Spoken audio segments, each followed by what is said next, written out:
bạnអ្នកទាំងអស់គ្នាគឺជាសិស្សនិស្សិតនិងជាអ្នកដែលធ្វើការនៅខេត្តសៀមរាបហើយចង់ចាប់អាជីពជា UX UI designer អ្នកទាំងអស់គ្នាអាចចូលរួមសិក្ខាសាលាដែលអត់គិតថ្លៃជាមួយនឹង Sister of Code យើងនឹងស្វែងយល់បន្ថែមពីការកសាងអាជីពមួយនេះ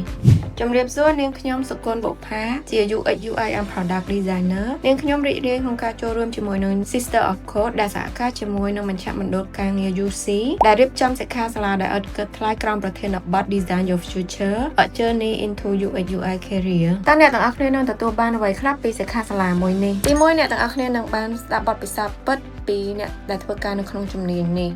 នាងខ្ញុំនឹងធ្វើការសម្របសម្រួលនិងចែករំលែកបទពិសោធន៍ពិតដែលចាប់ផ្ដើមពីឱកាសឧបសគ្គនិងការដោះស្រាយបញ្ហាផ្សេងៗទីពីរអ្នកនឹងរៀនពីជំនាញដែលធ្វើឲ្យអ្នកលេចធ្លោនាងខ្ញុំនឹងចែករំលែកពីជំនាញនិង technique ផ្សេងៗដែលជួយឲ្យអ្នកទាំងអស់គ្នាអាចរៀបចំត្រៀមខ្លួននៅក្នុងការ apply internship និងការស្វែងរកការងារលើកដំបូងទី3គឺការអនុវត្ត UX UI ដោយផ្ទាល់យើងនឹងធ្វើសកម្មភាពតូចមួយទៅលើជំនាញ UX UI ដែលអ្នកទាំងអស់គ្នានឹងបានដោះស្រាយបញ្ហាប្រឈមជាក់ស្ដែងនិងប្រើប្រាស់គំនិតដើម្បីដោះស្រាយបញ្ហាសិក្ខាសាលានេះនឹងប្រព្រឹត្តនៅថ្ងៃទី30ខែសីហាឆ្នាំ2026នៅខេត្តសៀមរាបការចូលរួមគឺឥតគិតថ្លៃអ្នកទាំងអស់គ្នាអាច scan QR code ឬក៏ចុច link នៅខាងក្រោមនេះដើម្បីធ្វើការចុះឈ្មោះបាន